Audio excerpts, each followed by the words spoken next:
ನಮಸ್ಕಾರ, welcome back to my YouTube channel. ನಾನು ಹಿಂದಿನ ವಿಡಿಯೋದಲ್ಲಿ ನಿಮಗೆ ತೆಯ್ಯಂ ಬಗ್ಗೆ ಮಾಹಿತಿ ಕೊಟ್ಟಿದ್ದೆ. ಅದರ ಮುಂದುವರೆದ ಭಾಗ ಇದು. ಹಿಂದಿನ ವಿಡಿಯೋದಲ್ಲಿ ನಾನು ತೊಂಡ ಚಹನ್ನು ಮತ್ತು ಪುಳಿಯೂರು ಕಣ್ಣನ ಬಗ್ಗೆ ಮಾಹಿತಿ ಕೊಟ್ಟಿದ್ದೆ. ಈ ಮುಂದುವರೆದ ಭಾಗದಲ್ಲಿ ನಾನು ಕುಡಿವೀರನ್ನು ಮತ್ತು ಕಂದನಾರ್ ಕೇಲನ್ ಬಗ್ಗೆ ಈ ವಿಡಿಯೋದಲ್ಲಿ ಮಾಹಿತಿ ಕೊಡ್ತೀನಿ. ಇಲ್ಲಿ ಬೆಂಕಿ ಕೆಂಡ ಹಾಕ್ತಿದ್ದಾರೆ ಗೊತ್ತಾ? ಇದು ಬೆಳಗ್ಗೆ ಮುಂಜಾನೆ 4 ಗಂಟೆ ಸೋಮವಾರ ನಡೆಯುವಂಥ ಕಂದನಾರ್ ಕೇಲನ್ ತೆಯ್ಯಂ ಪರ್ಫಾರ್ಮೆನ್ಸಿಗೆ ಈಗಲಿಂದನೇ ಕೆಂಡ ರೆಡಿ ಮಾಡ್ತಿದ್ದಾರೆ. ಕೇರಳ ಹಾಗೂ ಕಣ್ಣೂರು ಕಡೆ ಎಲ್ಲ ತೆಯ್ಯಂ ನಡೆಯುತ್ತಲ್ಲ, ತೆಯ್ಯಂ ನಡೆಯೋ ಜಾಗದಲ್ಲಿ ಈ ದೇವಸ್ಥಾನದ ಆಕಾರದಲ್ಲಿ ನಿಮಗೆ ಈ ಥರ ಕಾಣಿಸುತ್ತೆ. ಇದನ್ನು ಕೇರಳದಲ್ಲಿ ಕಾವು ಅಂತ ಕರೀತಾರೆ. ಕಾವು ಎಂದರೆ ದೇವಾಲಯಗಳಿಂದ ಭಿನ್ನವಾಗಿ ಮರಗಿಡಗಳಿಂದ ಕೂಡಿದ ಮತ್ತು ದೇವತೆಗಳನ್ನು ಪೂಜಿಸುವ ಸ್ಥಳ ಇದು. ಈ ಗರ್ಭಗುಡಿಯಲ್ಲಿ ದೀಪ ಮತ್ತು ತೆಂಗಿನಕಾಯಿ ಇಟ್ಟಿರ್ತಾರೆ. ನೀವು ದೇವಸ್ಥಾನದಲ್ಲಿ ಗರ್ಭಗುಡಿಯಲ್ಲಿ ದೇವ್ರನ್ನ ಕಾಣ್ತೀರಾ, ಆದರೆ ಇಲ್ಲಿ ದೇವ್ರು ಇರಲ್ಲ. ಇದ್ರ ಹೊರಗಡೆನೆ ಬಂದು ತೆಯ್ಯಂಗಳು ಪರ್ಫಾರ್ಮ್ ಮಾಡಿಸ್ತವೆ ದೇವಸ್ಥಾನದ ಹೊರಗಡೆ. ನೋಡಿ, ಈಗ ಮತ್ತೊಂದು ತೆಯ್ಯಂ ಶುರುವಾಯಿತು. ಸುಮಾರು ರಾತ್ರಿ 1 ಗಂಟೆ ಆಗಿದೆ. ಇದರ ಹೆಸರು ಬಂದು ಕುಡಿವೀರನ್ ಅಂತ ಅಂದು ಈ ತೆಯ್ಯಂ ಹೆಸರು. ಇದು ಒಂದು ವೀರ ದೈವ. ಇದು ಸಾಹಸ, ತ್ಯಾಗ ಮತ್ತು ದೈವಿಕ ಶಕ್ತಿಯನ್ನು ಸಾಕಾರಗೊಳಿಸುವ ತೆಯ್ಯಂ ಇದು ಕೋಪ ಮತ್ತು ಶೌರ್ಯದ ಸಂಕೇತವಾಗಿ ಕಂಡುಬರುತ್ತೆ. ಈ ತೆಯ್ಯಮ್ಮು 2 ವಿಧದಲ್ಲಿ ಪರ್ಫಾರ್ಮ್ ಮಾಡಿಸುತ್ತೆ. ಒಂದು ಕತ್ತಿಯ ಜೊತೆ, ಇನ್ನೊಂದು ಬೆಂಕಿಯ ಜೊತೆ. ಈಗ ನಿಮ್ಮ ಎದುರಿಗೆ ಕಾಣಿಸ್ತಿದೆಯಲ್ಲ, ಇದು ಕತ್ತಿಯ ಜೊತೆ ಪರ್ಫಾರ್ಮ್ ಮಾಡ್ತಿದೆ. ಇನ್ನು ಮುಂದಿನ ವಿಡಿಯೋದಲ್ಲಿ, ಈ ವಿಡಿಯೋದಲ್ಲಿ ನಿಮಗೆ ಅದು ಬೆಂಕಿ ಜೊತೆ ಆಟ ಆಡೋದನ್ನು ತೋರಿಸ್ತೀನಿ. ಮುಂಚಿನ 2 ತೆಯ್ಯಂಗಳಿದೆಯಲ್ಲ, ಅದನ್ನು ಕಂಪೇರ್ ಮಾಡಿದರೆ ಈ ತೆಯ್ಯಂ ಒಂದು ಸ್ವಲ್ಪ ಡಿಫ್ರೆಂಟ್ ಆಗಿದೆ ವೇಷಭೂಷಣದಲ್ಲಿ. ಸೊಂಟಕ್ಕೆ ತಬಲಾದ ಥರ ಕಟ್ಕೊಂಡಿದೆ, ಹಾಗೆ ಕತ್ತಿ ವರ್ಷೆ ಮಾಡ್ತಿದೆ, ಬರೇ ಮೈಯಲ್ಲಿದೆ. ಆ ತೆಯ್ಯಂಗಳೆಲ್ಲ ಫುಲ್ ಡೆಕೋರೇಷನ್ ಆಗಿ ಬಂದಿತ್ತು. ಈ ತೆಯ್ಯಮ್ಮು ಸ್ವಲ್ಪ ಚೇಂಜ್ ಇದೆ ಅದು ಅವು ಕಂಪೇರ್ ಮಾಡಿದರೆ. ಆದರೆ ಇದು 2 ಥರದಲ್ಲಿ ವೇಷಭೂಷಣ ಹಾಕುತ್ತೆ. ಈ ವಿಡಿಯೋದಲ್ಲೇ ತೋರಿಸ್ತೇನೆ ಅದನ್ನು, ಇನ್ನೊಂದು ಥರದ್ದು.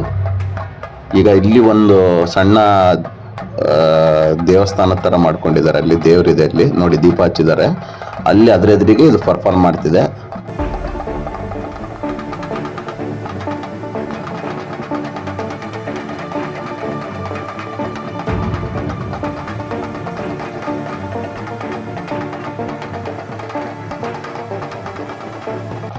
ಈ ಕುಡಿವೀರನ್ ಎಂಬ ದೈವ ಇದೆಯಲ್ಲ, ಇದು ಸುಮಾರು 2 ಗಂಟೆಗಳ ಕಾಲ ಪರ್ಫಾರ್ಮೆನ್ಸ್ ಮಾಡುತ್ತೆ. ಹೀಗೆ ಬೆಂಕಿಯ ಜೊತೆ ಆಟ ಆಡ್ತಾ ತನ್ನ ಕತ್ತಿಯಿಂದ ಬೆಂಕಿಯ ಪಂಜಿಗೆ ಬಡಿತಾ ಹೀಗೆ ಸುಮಾರು 2 ತಾಸು ಆಟ ಆಡುತ್ತೆ.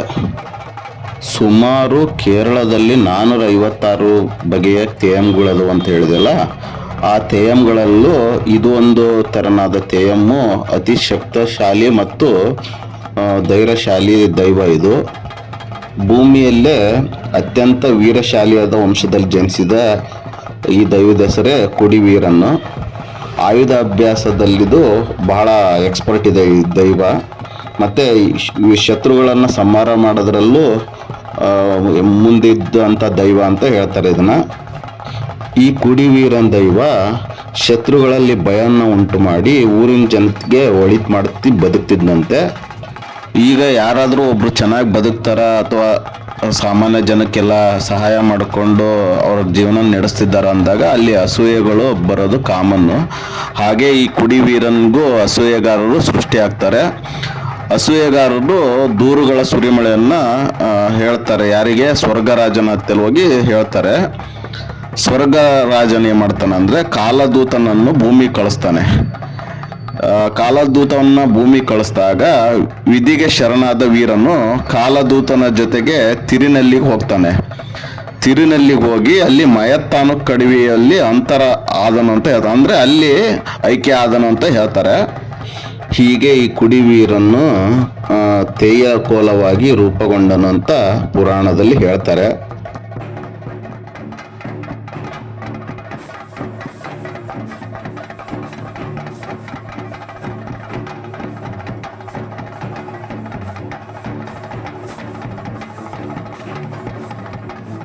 ನಾ ಆಲ್ರೆಡಿ ನಿಮಗೆ ಹೇಳಿದ್ದೆ, ಈ ಕುಡಿವೀರನ್ನು 2 ವಿಧದಲ್ಲಿ ದೈವವಾಗಿ ಬರುತ್ತೆ ಅಂತ ಅಂದು.